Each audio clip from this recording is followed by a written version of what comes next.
Hello मेरे प्यारे बच्चों, क्या हाल चाल है? बढ़िया है सर। आज हम बात करेंगे फिजिक्स के उन 15 प्रैक्टिकलों की। उनके नाम क्या है, जब उनको हम करते हैं तो हमें रिजल्ट क्या मिलता है। ठीक, बिना देरी के कॉपी पेन उठाइए और इसे नोट करके लिख लीजिए। अभी मैं बाद में बात करूंगा आपको फिगर कौन सा बनाना है। कल मैंने बात किया था ना, एक चार्ट बनाना है, चार्ट में फिगर बनाना है, उसकी बात करेंगे। चलिए बिना देरी के कॉपी पेन उठाइए और मेरे साथ जुड़िए। ये आपके प्रैक्टिकल का नाम है ना, गैल्वेनोमीटर को वोल्ट मीटर में बदलना। पहला प्रैक्टिकल आपका क्या है, गैल्वेनोमीटर को किसमें बदल दो, वोल्ट मीटर में बदल दो। इसमें कौन कौन से उपकरण लगते हैं? तो गैल्वेनोमीटर लगेगा, उच्च प्रतिरोधक लगेगा और एक बैटरी या सेल लगेगी। आपका निष्कर्ष क्या निकलेगा? सर हम गैल्वेनोमीटर को वोल्ट मीटर में बदल रहे हैं तो लास्ट में बदल जाना चाहिए ना। तो आपका ये निष्कर्ष निकलेगा कि जो गैल्वेनोमीटर है ये चेंज हो गया किसमें, वोल्ट मीटर में।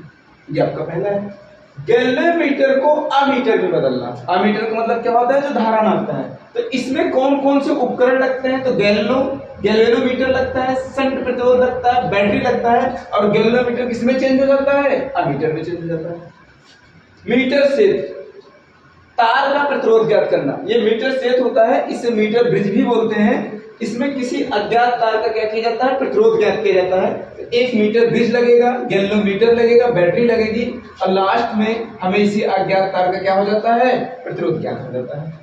तार का विशिष्ट प्रतिरोध ज्ञात करना। तो मीटर ब्रिज लगेगा, स्क्रू गेज लगेगा, तार लगेगा और लास्ट में यही फार्मूला आपका क्या हो जाएगा, सत्यापित हो जाएगा।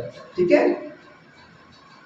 अब पांचवा क्या है, वोल्ट मीटर अमीटर का अंशांकन करना। इसमें मानक यंत्र का बैटरी लगा रहेगा और ग्राफ से त्रुटि रहेगी। इनके मान निकाल करके आपको चेक करने होते हैं। अब आ जाइए लाइट वाले चैप्टर में ना, क्योंकि आपके practical first part second part दोनों करेंगे। तो आप प्रिज्म का अपवर्तनांक ज्ञात करना। जैसा कि आप 10वीं पढ़ कर आए हैं, तो आपको प्रिज्म चाहिए, एक स्पेक्ट्रोमीटर चाहिए और ये वाला फार्मूला आप निकालते हैं। ठीक है, इसमें ग्राफ से त्रुटि आप निकालते हैं। प्रिज्म से विचलन कोण निकालना ना, तो प्रिज्म चाहिए, स्पेक्ट्रोमीटर चाहिए, डीएफ डेल्टा एम होता है जिसको विचलन कोण बोलते हो, ये हमें क्या होता है, पता हो जाता है। उत्तल लेंस की फोकस दूरी ज्ञात करना। तो उत्तल लेंस के लिए एक लेंस चाहिए, यहाँ ऑप्टिकल बेंच होती है, एक लकड़ी की होती है। ठीक है, तो आप फोकल लेंथ ज्ञात कर लेते हो। लेंस का संयोजन, यहाँ 2 लेंस की जरूरत होती है। ठीक है, यहाँ एक लेंस होता है, यहाँ 2 लेंस, ऑप्टिकल बेंच और ये आप संयोजन की फोकस दूरी का फार्मूला पढ़े होंगे, ये फार्मूले से आप निकालते हैं। लेंस द्वारा बढ़ोतरी। हाँ, अब यहाँ लेंस चाहिए, पिन चाहिए, स्क्रीन चाहिए, m = v/u। ठीक, यहाँ से हम किसी वस्तु के प्रतिबिंब को ज्यादा करते हैं। ठीक, फोटो सेल से प्लांक स्थिरांक। जो एक फोटो सेल चाहिए, प्रकाश स्रोत चाहिए जिससे लाइट डाल सकते हैं, ये प्लांक कांस्टेंट होता है और इसी की सहायता से क्या होता है, लास्ट में यह निष्कर्ष हमको मिलता है। एलईडी का VI का मतलब वोल्ट और करंट विशेषता। ठीक, तो एलईडी चाहिए, बैटरी चाहिए, अमीटर चाहिए, वोल्ट मीटर चाहिए। एलईडी का व्यवहार हमें क्या होता है, पता चल जाता है। सेमीकंडक्टर डायोड का वोल्ट और करंट विशेषता। तो डायोड चाहिए, बैटरी चाहिए। डायोड का अग्र दिशा में धारा देना ना, अग्र-पश्च 2 दिशाएं होती हैं उसमें, तो इसमें कौन सा होगा, अग्र दिशा में धारा देना।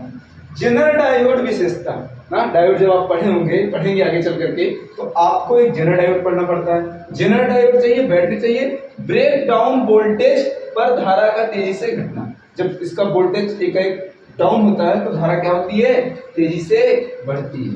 ठीक है, तो आपको ये जानकारी क्या होती है, मिल जाती है। सेल का ईएमएफ व आंतरिक प्रतिरोध क्या है? इसमें आपको पोटेंशियोमीटर चाहिए, उपकरण में बैटरी चाहिए और यहाँ विद्युत वाहक बल वोल्ट और प्रति क्या है, करंट है। ये आपको क्या होता है, ज्ञात।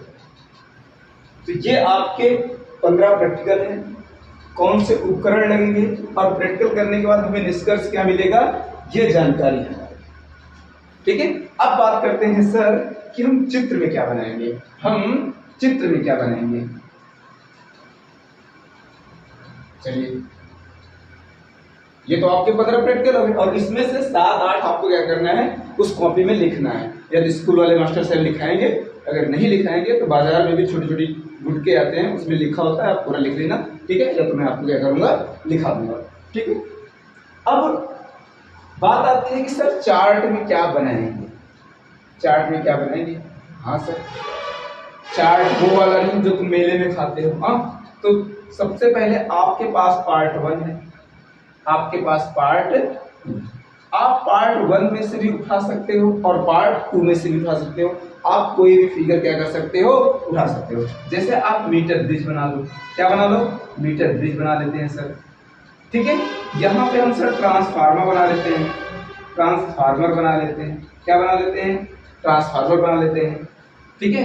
यहाँ से आप प्रिज्म से अपवर्तनांक बना लो, ठीक है, प्रिज्म से अपवर्तनांक, या अर्धचालक वाले चैप्टर से बना लो।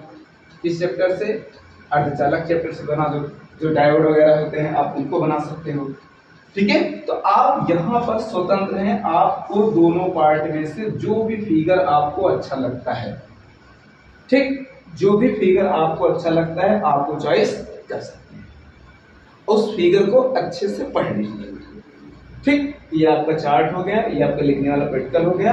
हाँ, थोड़ा सा ध्यान रखिएगा, सबका अगर एक ही स्कूल के बच्चे हो तो सबका फिगर थोड़ा अलग अलग है ना। अब पूरी स्कूल एक ही फिगर बना के आओगे तो देखने वाला उठ जाएगा, फिर मजा खराब हो जाएगा। तो कोशिश करना कि अपने आगे पीछे वाले बच्चों से थोड़ा सा हट कर, मैं फिर भी बोल रहा हूँ, आप पार्ट 1 पार्ट 2 में से कोई भी फिगर आप एक उठा करके आप बना लीजिएगा और अच्छे से उसी को पढ़ लीजिएगा, ठीक है। नेक्स्ट टॉपिक पर हम अपने अब पेपर की बात करेंगे, ठीक है। किसकी बात करेंगे, पेपर की। ये हमारा हो गया सर 30 में से कितना लाना है, 30 ना, ये आपकी बात खत्म हो गई। अब बचे हमारे 70। अब कल से हम लोग किसकी तैयारी करेंगे सर, 70 नंबर की तैयारी करेंगे और कोशिश करेंगे 70 में 70 लाने की। मेरे साथ लगे रहिए, विश्वास रखिए, आपको पूरे मार्क मिलेंगे। Thank you.